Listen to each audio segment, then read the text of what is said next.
Hey, welcome to the Black Girl Scene podcast where we talk all things feeling seen, known, and loved. I am your host, Kaylin Wilson, a licensed clinical social worker in Atlanta, Georgia. And I am so excited to have my very good friend and colleague here with me, Dr. Ayanna Abrams. Dr. Ayanna Abrams is a licensed clinical psychologist. She is the CEO and founder of Ascension Behavioral Health and co founder of Not So Strong, an initiative to improve the mental health and relationship functioning of Black women. You've seen her all over social media. You've seen her in the news. She has been featured and contributed to publications such as the New York Times, The Atlantic, Essence, Therapy for Black Girls, and Silence the Shame. She's also a contributing author to the books Emotionally Focused Therapy for African American Couples and the Handbook on Counseling African American Women. She currently sits on the board of Black Girl Smiles and Silence the Shame, which are nonprofit organizations. Welcome to Hi, the show, Dr. Ayanna Abrams. I Thank you so am much. so happy to be here. Thank you for the warm welcome. I'm always humbled by the intro because sometimes when you're too busy, you forget That's all the right. things. So it's a That's good right. reminder. It's a good Y- reminder for me. So I'm really Absolutely. happy to be here. Thank you for inviting me onto your podcast. Thank you for coming. Thank you so much for being here. I'm so excited to dive into today's topic. So, Yeah. everyone knows we're talking about love in the month of February, and I thought it made sense to talk about how to make love feel safe. So today we're going to dive into boundaries with a boundary expert, if you will. And to kick it off, I'm going to start off by asking you, how are you allowing yourself to be seen in this season of your life? I think it's a really, really good question. And it's an answer that has changed. Right? It's changed in the past year. The first word that comes to mind, when I was thinking about this was that I am being a lot more honest with myself and with other people. So when I'm not hiding behind the I'm fines, I'm not hiding behind the okays, the goods. Girl, just busy, just like, doing what we do. I've been much more honest in saying, I'm not well. I'm struggling. It's been a day. It's been a month. It's been whatever it is, and I've also been a lot better at offering that even to people who don't know. Like, I'm thinking about this, experience was at the and they don't expect it, which is fine, but I do think it's a helpful practice for anybody, whether they wanted to practice it or not. That I had a dentist appointment, and they did the whole, like, "Okay, we're just gonna how's your day today?" And I was just like, "It's pretty awful. It's pretty Mhm. awful. Thanks for asking, but it's pretty awful. I'm here, right, for And this. how This is was that?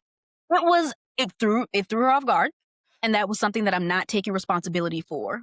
anymore, but she was just like, "Oh my goodness, like, I'm so sorry, like, I'm glad you were able to kinda get it going and still come to here to this appointment." I've actually never had somebody say that they, like, weren't doing well, and then she went to the whole, like, "Black women, we gotta do da da da." I was like, "I didn't say all that." But I don't that's your stuff, but I just said, like, "It's an awful morning, and I'm here." That's just what it is, and that is what I've been practicing a lot more. It's been very, very interesting, sometimes validating, sometimes off-putting to see how people do respond. People who have been close to me, people who are close to me, people who are not close to me, but it's been pretty eye-opening the past, like, year and a half, and I've been much more honest with Yeah. It sounds like a little bit of an exhale in and of itself, like, it's maybe not the big healing moment, but it's a version of not holding in things anymore. yes, not holding it for Yeah. me and not believing that I need to continue holding it for you, whoever the proverbial Right, you is anymore. right, right, exactly, which I think it really lends well into boundary work, so you do so much work with Black women, with relationship trauma, with couples, and I imagine boundaries come up all the time, every session, every moment, every When you listen. turn. Yeah. Right. So how do you define boundaries and how do you think boundary work fits into a vulnerability practice? Mhm. I was thinking about that. I was like, even that has changed over time. I think the more like very clearly therapeutic, like it's a line, this isn't this. And so just kind of incorporating different language, kind of just across different exposure about kind of other boundary practices and boundary science and boundary research. Where I land and kind of sit today is that I view a boundary, right, as a practice, not as a thing, but I view it as a practice. I view it as something that is evolving. I view it as something that is moving with us. So it kind of so there's a way in which I'm viewing boundary as a much more like fluid experience for people. And for me, it is the kind of nuanced, right, ability or capacity or willingness or courage to be clear about the differentiation between your experience and another person's, Mhm. whether that be physical, whether that be emotional, whether that be mental, whether that be more intellectual, whether that be familiar, whatever the dynamics that we're going to talk about. But your nuanced capacity, like I said, and willingness and more specifically, courage to engage in that differentiation practice as it relates to your needs and your values. So it's not a random practice. It is deeply, deeply rooted in you. And I think that's the part that a lot of people miss about where it starts. You don't have additional if you don't have more clarity or insight around your needs and your values, you're gonna really struggle with boundary practice. This is where I am kind of landing more solidly, right, with boundaries being explored as an evolving practice as your needs and as your values might also move around and change and kind of evolve as you grow. Mhm. That feels like the big vulnerable part because in order to know that, you have to be honest with yourself about what your needs are, what Yes. you value, what matters to you, Yes. maybe what matters to you more, because maybe people pleasing actually does matter to us in some ways, Sometimes it does. right? But my needs, how do I differentiate between which of those feel more important in whatever Mhm. moment? Yeah. Yeah, and Yeah. the ongoing practice of that kind of self-confrontation, right? The ongoing practice of the curiosity with yourself, the ongoing practice of the grieving of what that might look like. I did this Mhm. one way before and it served me in this way, or maybe didn't. And what does it mean to change that? What are the anxieties that come with any potential loss of that, self or other, which then can begins ideally to show up as a permission. Hmm. Confrontation has to happen first. The Absolutely. curiosity has to happen first, right? And Mhm. I think even in some ways, like the permission and the courage and the curiosity are in their own like cycle because you also have to give yourself Mm. permission to be curious, right? You got to give Mm. yourself permission to confront yourself. Mhm. And then you engage in those kinds of practices. And then there's another experience of permission. Once you've learned Right. something from the courage, once you've learned Mhm. something from the confrontation, now it's permission to do what you will.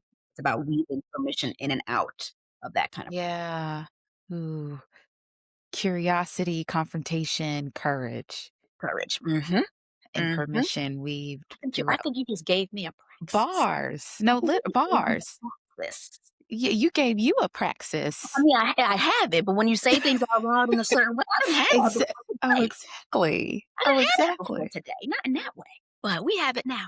So now we have the 3 C's of Yes, boundary there setting. might be 4 because I'm always, particularly as it relates to Black women, we always gonna go back to community and connection, so I think it's 5. That's right. Mm, mm. We've The gotta more the merrier.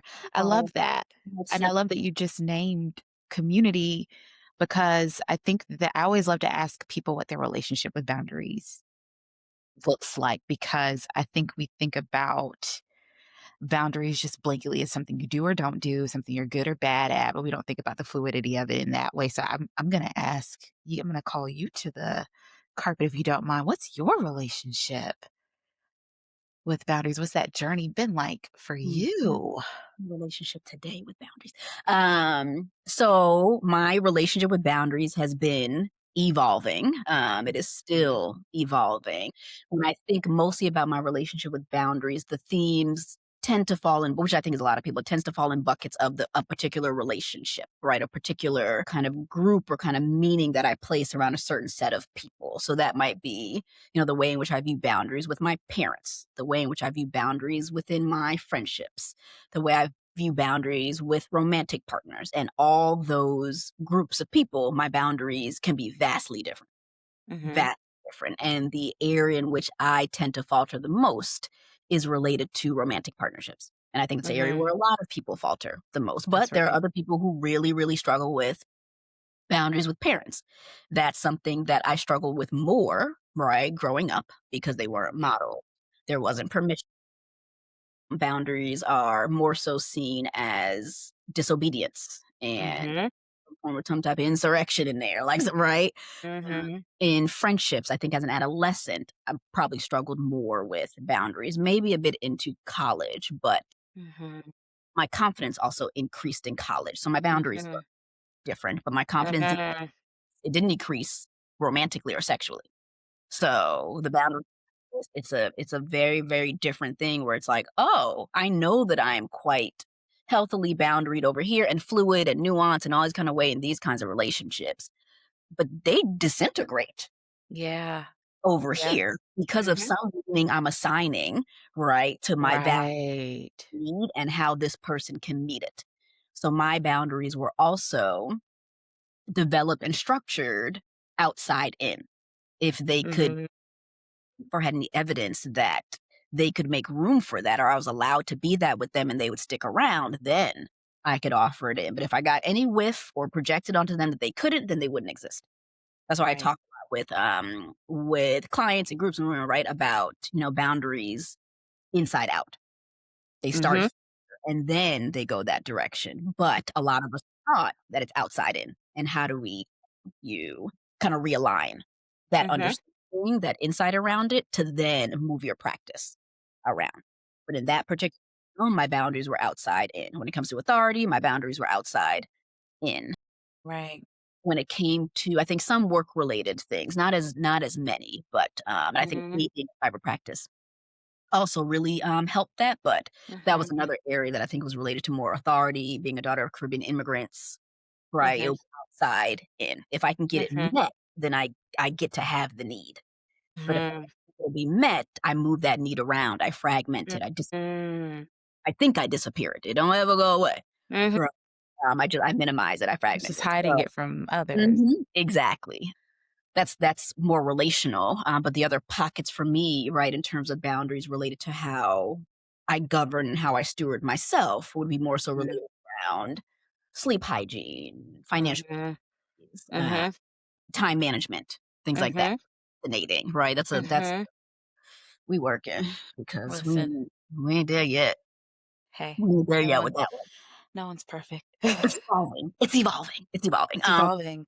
Right? That is about how I steward myself in relation to my needs and my values and how I want to continue supporting myself, like I said, in my physical body, how I view myself, my integrity, right? That's Mhm. a bit more internal, but then also goes external.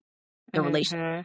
of ideally support my values and my needs and my integrity as well. Mhm. It all Mhm. goes together, but Absolutely. I mean, it sounds so connected, and you've dropped too many gems for me to. I really loved how you said I move that need around.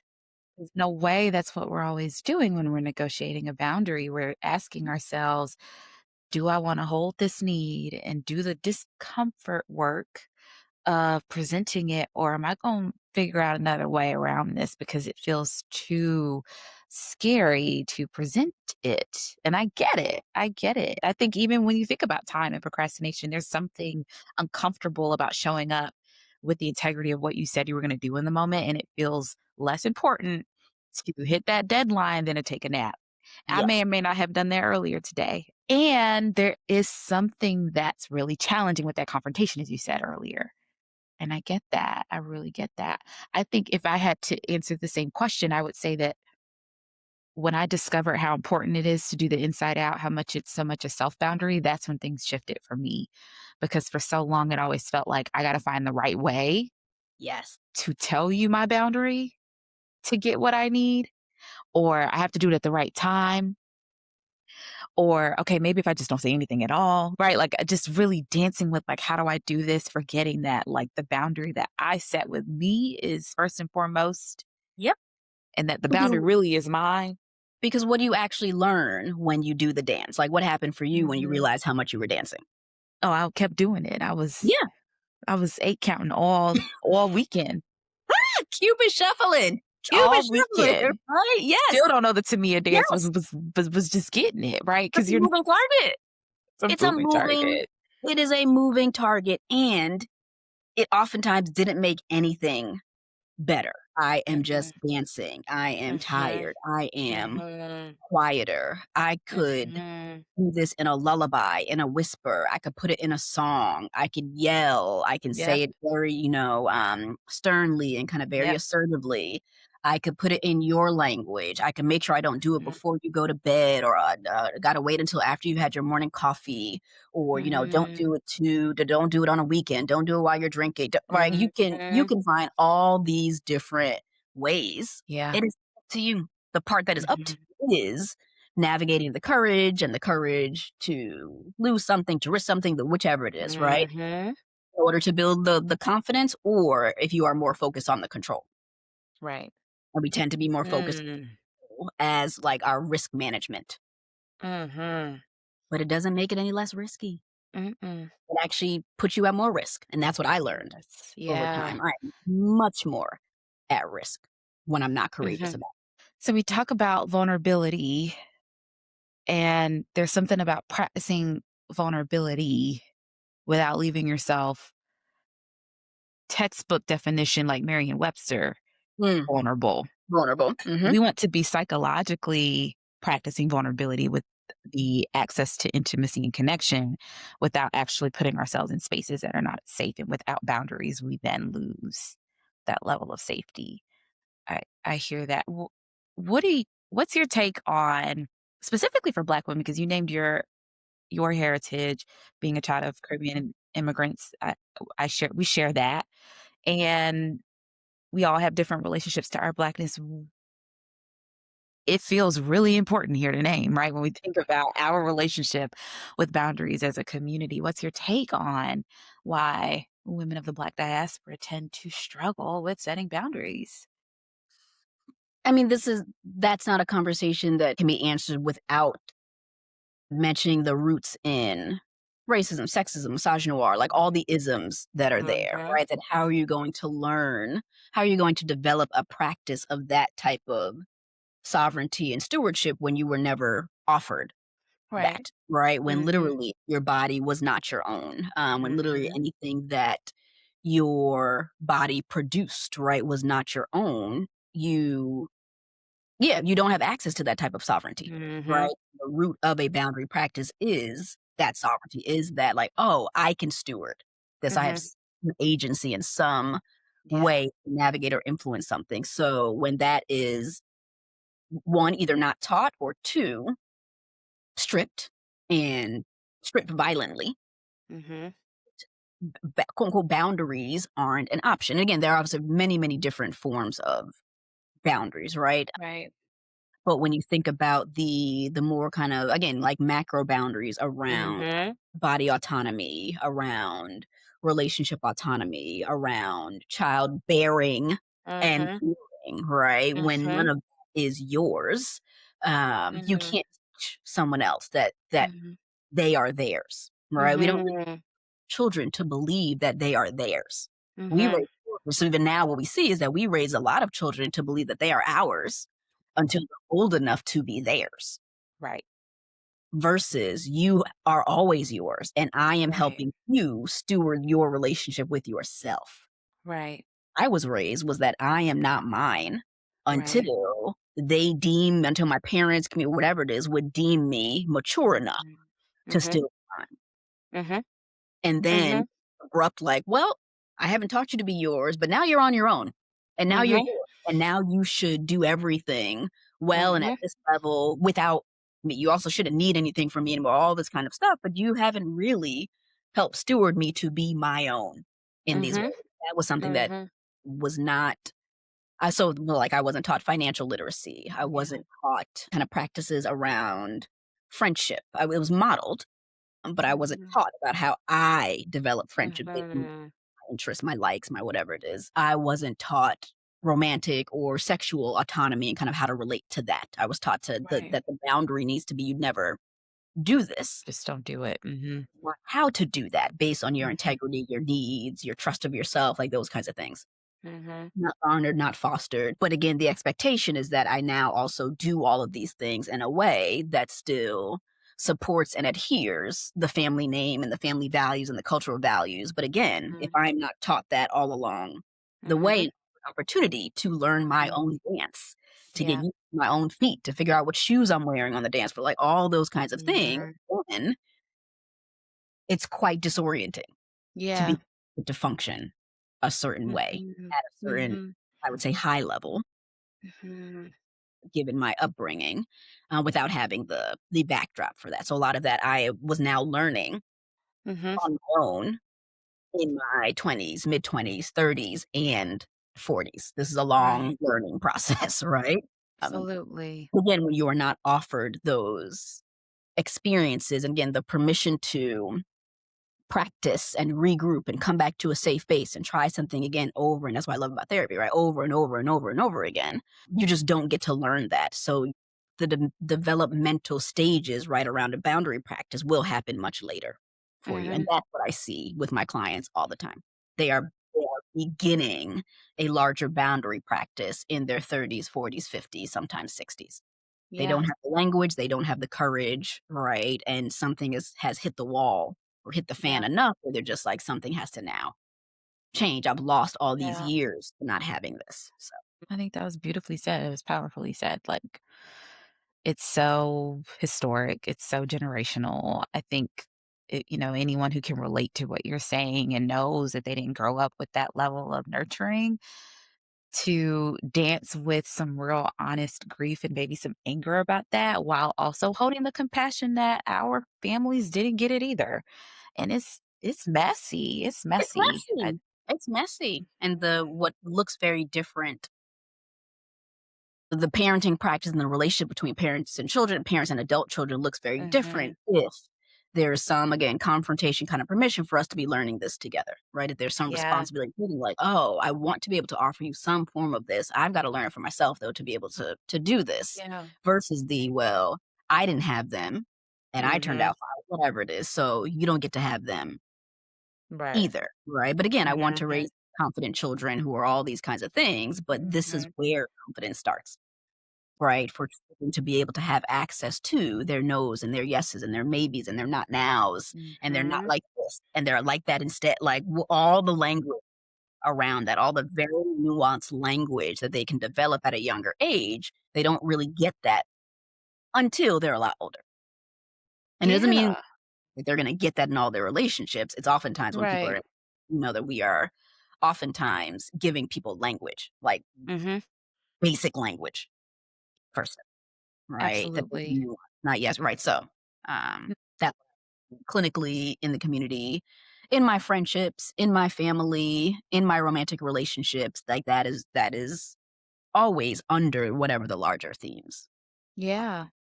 And it feels so there's language around setting the actual boundaries, and then there's language around what makes setting boundaries complicated, which is how we feel with them. And so, how would you suggest those of us who are working on repairing our relationships with boundaries, with cultivating self safety, how do we handle quote unquote feeling bad about setting a boundary? Because that's all that just came up for me when you were painting that picture. I literally saw younger versions of us feeling like, I don't want this, I don't like this, but I can't do anything about it. Or I did say no to mom, dad, whoever, and I got lashes, or I got spanked, or I got this, I got that. And so I can only I mean, there's so much compassion I have, first of all, for us, because I don't think we realize how deep, we grow up thinking it's just, I got to tell my boss I can't work on the weekends. But it's like there were some tender moments that we really felt alone in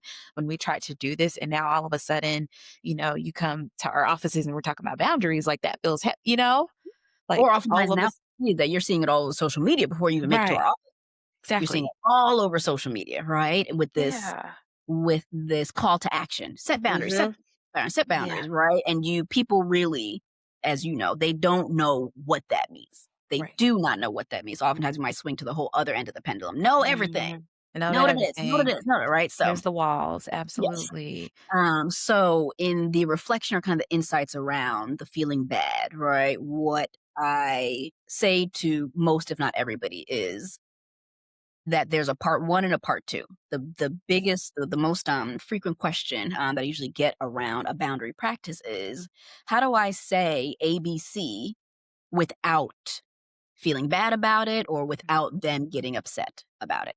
And I said, Mhm. "That's where we have to start because you are so focused on the part 2, and the only part you control over is the part 1." So because Mhm. he's is so focused on not feeling a certain way about it, controlling how you feel about it, and controlling how the other person feels about it. That's why we topsy-turvy.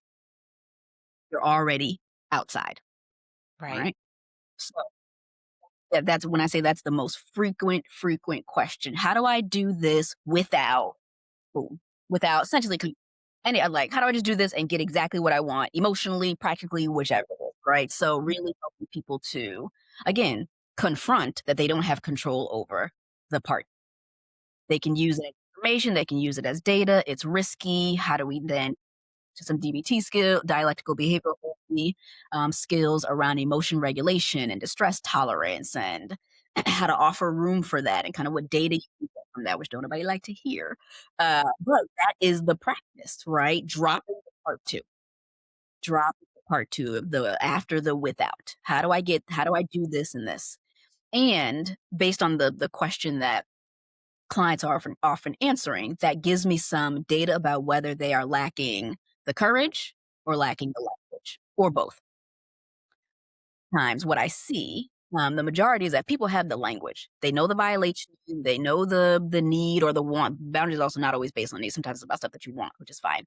They know the need, they know the want, they know the violation, they know the tipping point, they know they know all that. They don't have the courage. So I'm also helping people differentiate, like, oh, when they say like, well, how do I say that I don't want to do 1, 2, 3 anymore? I said the one, Mhm. two, three you said to me Yeah. sounds like you know how Yeah, to. exactly. You have the language, and you're just like, oh, so I'm just like, so what we're actually talking about is courage. Mhm. You actually don't Mhm. need assistance with how do I say the thing. You just named it out to me in a space that felt safe. You know what's going on. Mhm. So we're looking at the courage. There are other people who don't even have language. And what I notice with a lot of my Black women clients is that they have learned to be so disconnected from themselves that they actually don't have the language for the they don't really recognize kind of how actually tired they are, how overwhelmed kind of moved into territory of this or this, right? So for a lot of clients, we are doing some of that connection work so that they even can develop language first, and then we can get to courage. Can't get to courage without language. So it really depends. So and people come to at least kind of therapy with me at different stages of that. So that's part of my assessment. How much language do you have for what's going on in the first place? Yeah. Yeah, and it sounds like another piece that feels so crucial here, and the way I normally say it to my clients is, can we work on getting comfortable with allowing other people to be uncomfortable? Because when you're really focused on that part 2 that you just named, Mhm. we don't ever want to it's not that we don't really want them to be upset, we can't handle or we struggle to hold what someone else's disappointment, anger, frustration, and I think that's okay that that can feel triggering sometimes, but can the goal not be to prevent that? Right. To Can control it it. right, to control it, to prevent it, to stop Mhm. it, whatever, can it be to actually build the courage and the capacity? Because you're right, we'll get data from that, like, what does it mean if your partner explodes when you ask them a very reasonable, understandable, safety Yeah. building thing? And I'll say it's not data that you might want, but it is data that's important for you to decide how you can use. Mm. And what I've also, I probably, yeah, over the years, I've also moved away from talking to clients and people about comfort. Like this is also for me, this is not about comfort. This is always about competence. It's not about comfort. So, I'll kind of see the quote, like get comfortable with being uncomfortable. I was like, no, it's probably never going to be comfortable. And that's fine.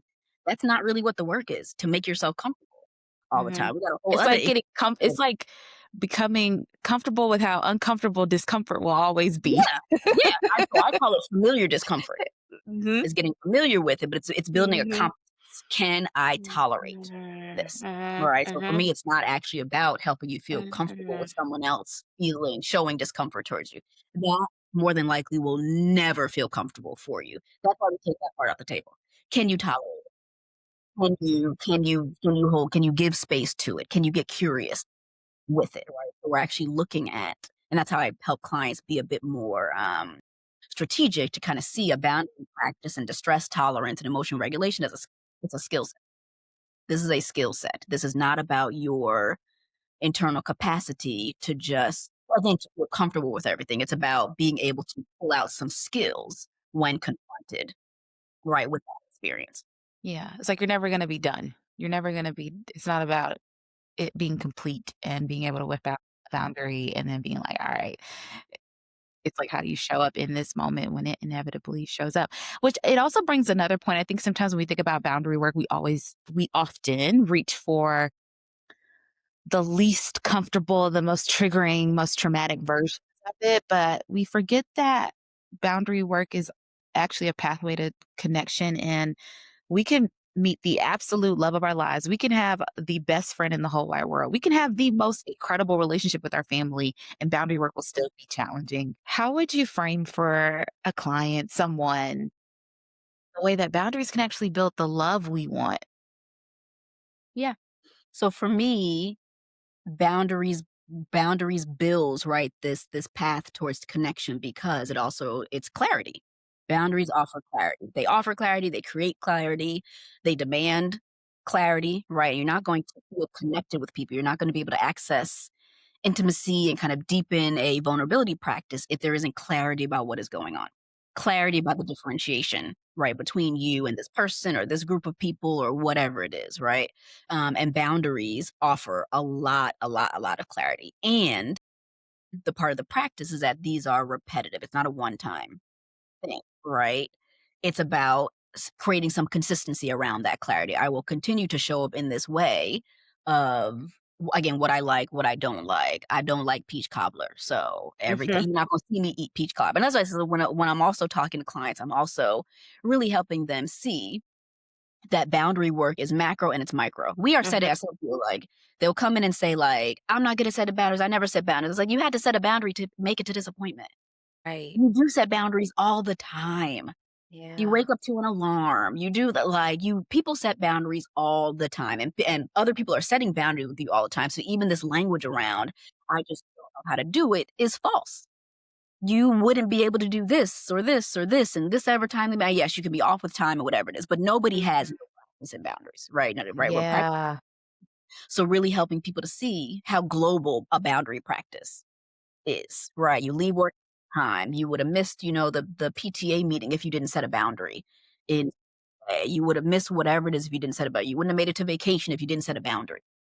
Boundaries around your time and all the time. So, in thinking about, again, kind of boundaries being, this pathway to connection, the conversation I'm usually kind of having or offering or processing is around it being related to clarity and the benefits and the practice and the importance and the integrity, right, that you're also able to uphold by helping people be more clear about you.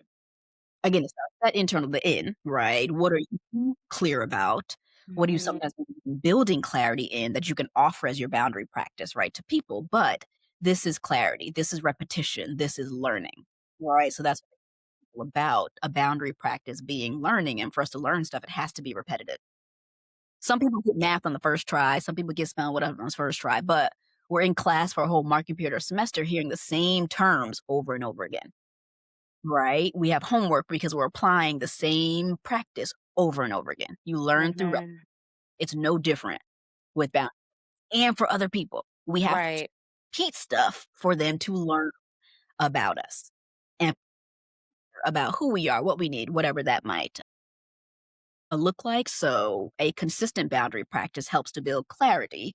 Clarity is one of the main paths to being able to access connection with people or make decisions about how connected you want to be with people. Right? But you gotta be clear about it. And what I also like and offer in terms of the clarity practice is that, oftentimes people have learned to kind of see a boundary practice as a really isolated practice. So when I'm working with a lot of clients on boundaries, we're talking about how can you practice some transparency about what you're practicing so that other Mhm. support you in the boundary. Mm, Very different if you are just saying no to everything because you're super tired or super burnt out and da, da, da, versus being able to say to a friend, I realize that I'm super burned out and it makes me more irritable.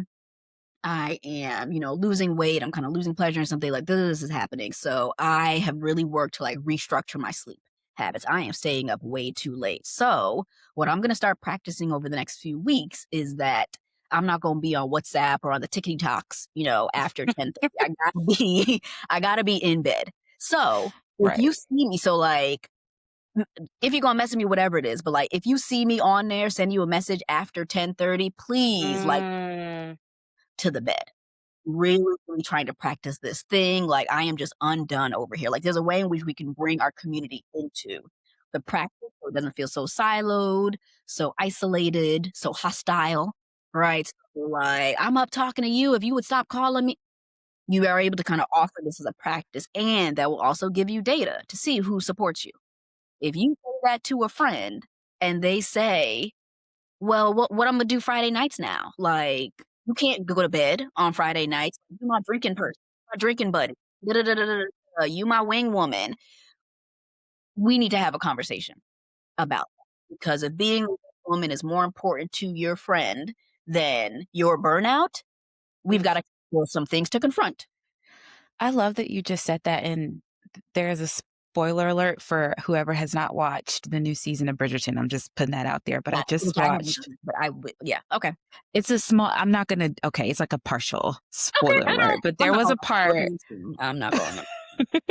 There was a part where a friend expressed something that she really needed, and the other friend was like, "No, I'm not giving that to you." Not it wasn't like I need you to support me. It was like, "Hey, I need this thing, da, da, da, da." And she was like, "Well, no."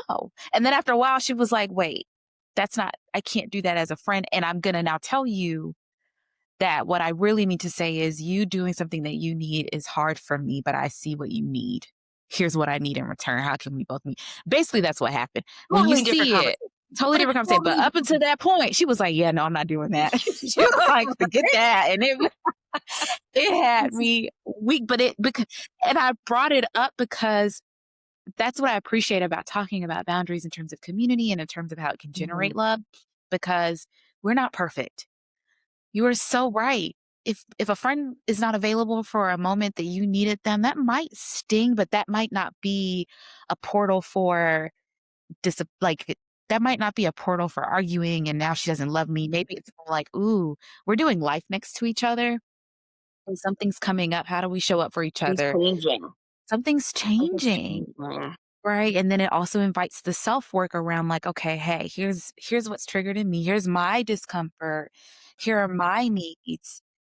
And because we are clear with one another, because we love one another, we can discuss that in a way that's actually going to support both of us. And that feels so different. And I think that's the work we sometimes run from. And we don't always notice that it's easier with someone who's just unavailable altogether, because then it's unsurprising and there is no room to bring both needs to the carpet because the other person isn't And there. there's no So vulnerability there, there's no vulnerability in that. right? And sometimes we actually choose people so that Mm-hmm. we can avoid the Mm-hmm. vulnerability, right? If I Absolutely. already chose you from a place of this avoidance of myself, then this just continues to support that same cycle, right? And oftentimes we are subconsciously, sometimes conscious, but oftentimes we are Subconscious. repetition compulsion. We are That's subconscious right. doing that. I'm Mm-hmm. choosing someone that doesn't challenge that. Mm-hmm. Yet I demand of myself, I demand growth of them, right? But I'm actually making choices that don't support the thing that I said Mm-hmm. that I want. It sounds good. The way in which social media kind of talks about boundaries, it kind of has this thing around like you don't need to explain yourself to anyone.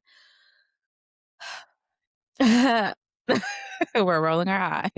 Philosophically, self determination, so all that stuff, sure. But explanations are really important for relationships. Yeah. They are really important for relationships, for clarity, for connection, for Mhm. understanding, for nuance. Explain sometimes. Express, communicate. Communicate. This is changing with me. Oh, I just know. Ooh, I just had a picture of what my Friday night's about to be like if you ain't there. What like an explanation helps support whatever the reaction or the response is. But if we are holding on tight to, I don't owe you, anything, right, then missed connection, missed Yeah. opportunity. There's something that is a bit more kind of ego-centered around, "I don't owe you this," or "I don't owe you this." I'm just like, "Well, Mhm. what do you think you owe your Mhm. what do you think you're responsible for in your Yeah. relationship with other people? You ain't responsible for nothing. Mhm. I don't I don't know if you're gonna get what you say you want. You not be responsible for anything, not when you are alongside someone else's life. I need my friends and my partners and my family to feel responsible for how they talk to me and how they treat me and how they show up for me and how they're honest with me. I need you to be I need you to feel a sense of responsibility and ownership and even honor in that.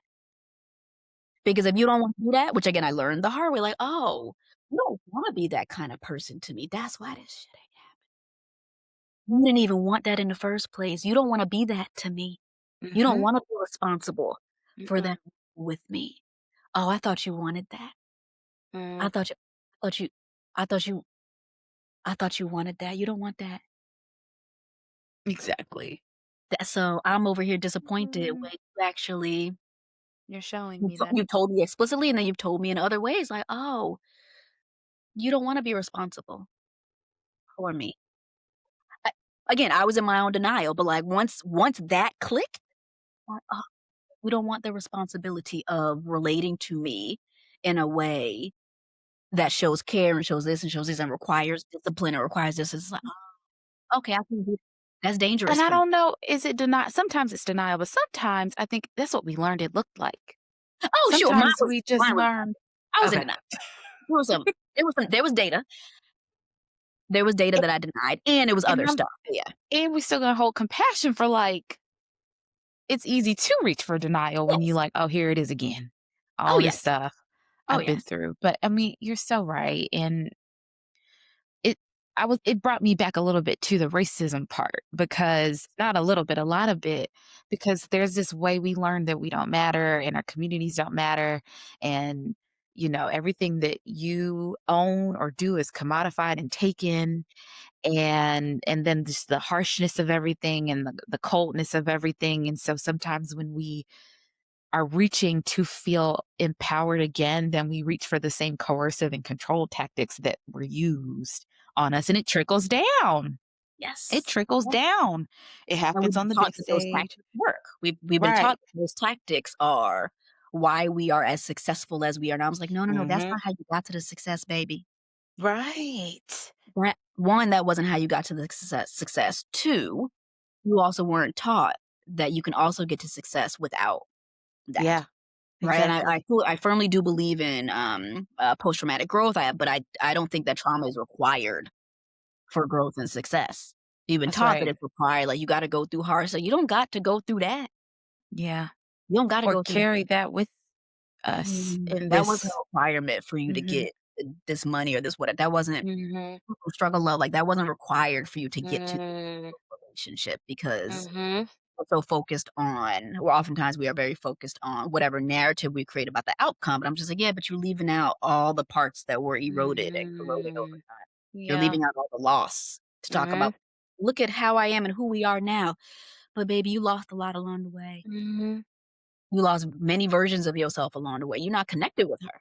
You're not Mhm. connected with her because if you Mhm. did with her, that narrative at the end would be very, very different, right? But we break ourselves by not engaging in and not again trying to not remember like what we have lost along the way with that like tough love and the blah blah blah. So Absolutely. I think that's why it's so counterintuitive that softness is our path to a lot of what we want, not the bubble mm, bath and all, which they're fine. They're wonderful. that's Please fine. keep taking bubble Mm, baths, but not that. please This function well. ability, yeah, but this ability to lean into your needs, to Mm, access your emotions.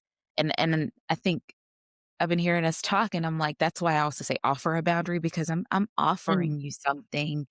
I'm offering an opportunity for connection, for safety, and depending mhm, on how you receive it or if you can receive it or what you offer me in return, that's going to determine a lot of what becomes of this relationship. But it's an offering. It's not something I'm absolutely. throwing or putting against you or holding Mhm. up for myself. I'm handing you something and you hand me something. Yeah, it is different. It is different. Mhm. It feels different in Mhm. your body. It feels different in the language you can offer. And something that just reminded me of is again some of a lot of the misinformation. Sometimes I want to call it disinformation from certain um, entities who, yeah, but about boundaries, right? So a lot of what I also do is help people differentiate boundaries from, right, requests, from rules, from Mhm. feelings, right? So Mhm. I would have a lot of clients say, "Well, I told them that I didn't like it or I was disappointed." I said, "That's Mhm. really, really, really important." Baby girl, that's not a boundary though. Right. That's a very, very important part of the Yeah. whole narrative. That's not the bound I told him not to do that no more. Oh, that's not a boundary. Mhm. That's a What rule is that a boundary, Dr. that's a rule that Abrams? right? The boundary is, if I gather this information, this is how I will steward myself if that continues to happen. This is how I will steward myself if it doesn't happen anymore, right? The boundaries are what you do with that information, right? But telling somebody you don't like something, like I said, vastly important, but we can't call that a boundary, right? As an expression, that is your integrity, that is communication, that is part of community.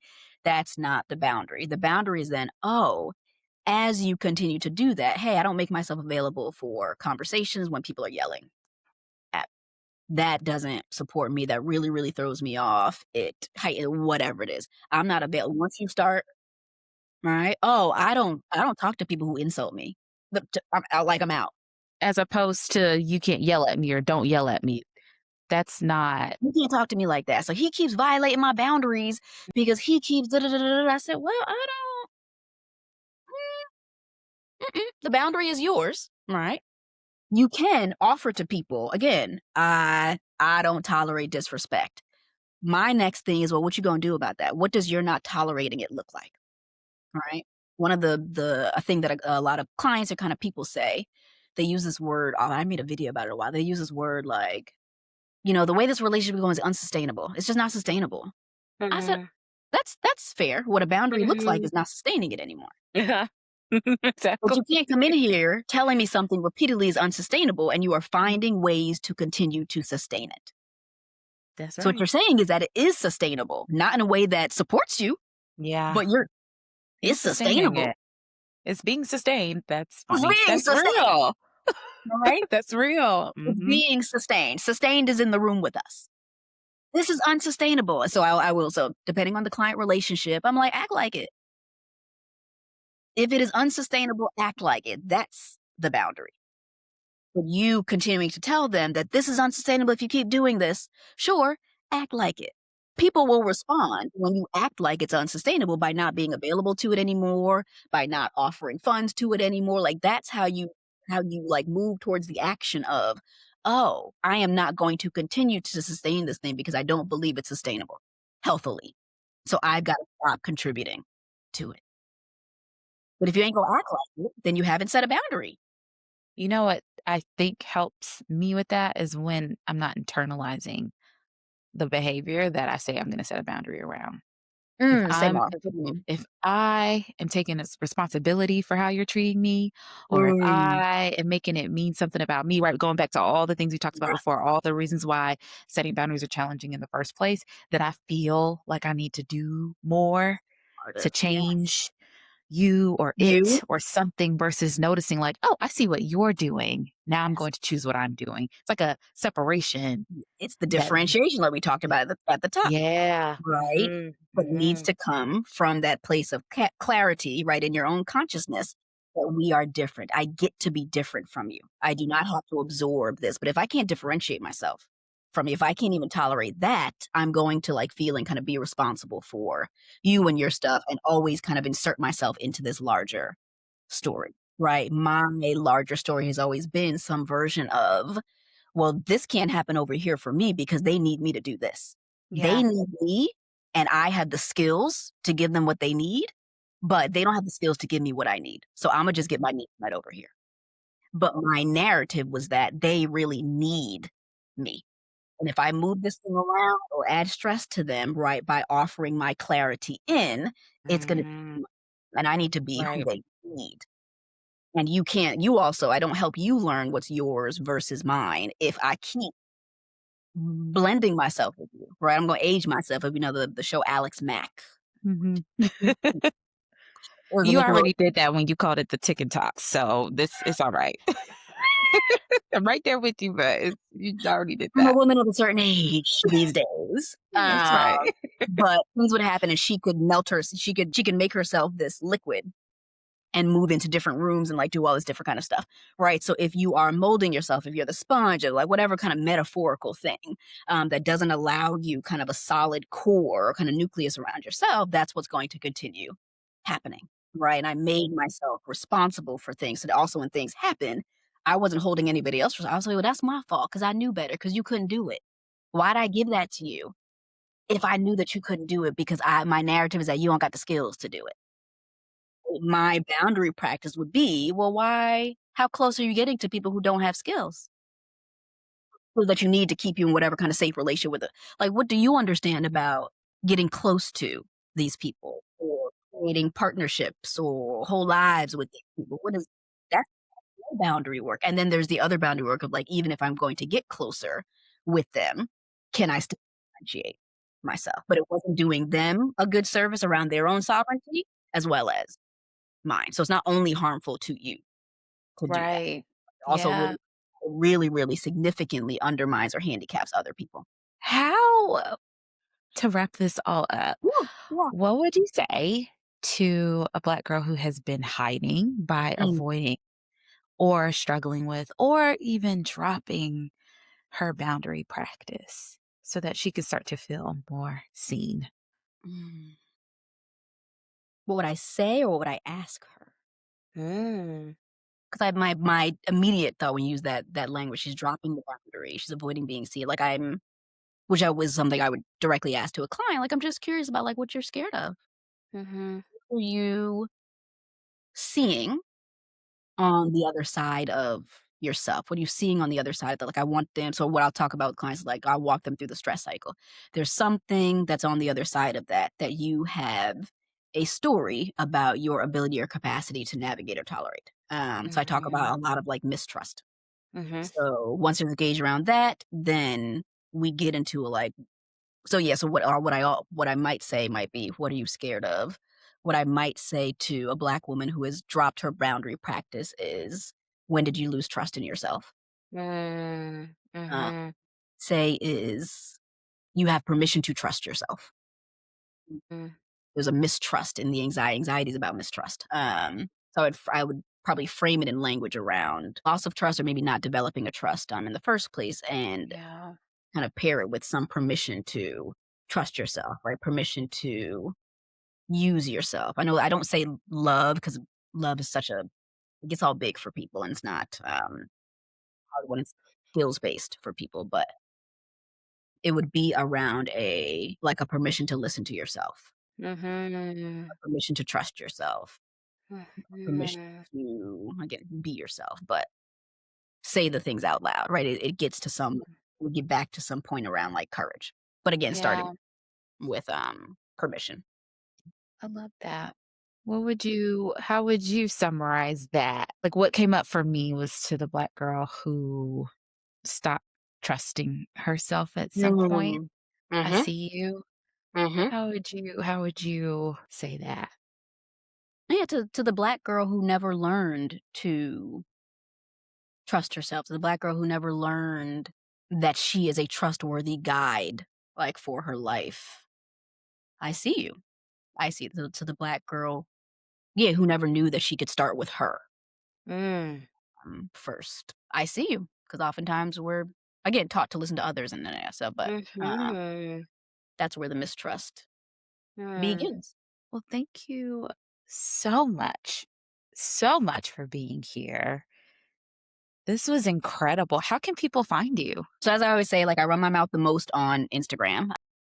So that is at Dr. underscore Ayanna underscore A, which is at DR underscore AYANNA underscore A. The name of my practice is Ascension Behavioral Health, where I see individuals, couples, and sometimes I do work with groups and corporations, navigating various aspects of mental health, well-being, and functioning, and more specifically, boundaries and assertiveness practices. If you want to hear any more of my features on podcasts or kind of different channels, you can always feel free to Google me at Dr. Ayanna Abrams, and you will find a list of different places I've been featured or different articles that I have contributed to.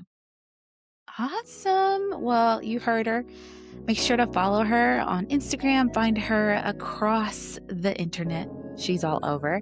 And if you enjoyed this episode, don't forget to like, subscribe, share, and rate the podcast, as well as subscribe to the Scene Sunday newsletter. And don't be afraid to send us a note. Find us on Instagram, catch our emails, ask us questions. We'd love to have Dr. Abrams back at some point to continue talking about this dope topic. So thank you for being here with us today. And to the Black girl who is working on building her boundary practice, we see you. And until next time, take care. Thanks for tuning in to the Black Girl Scene podcast. This podcast is meant for information purposes only and is not meant to substitute for medical advice. Although I'm a licensed therapist, this podcast does not establish a clinical relationship with you, the listener, nor does it replace a relationship with a licensed mental health professional. For more information and resources on finding a therapist or support, please visit www.blackgirlscene.com/support.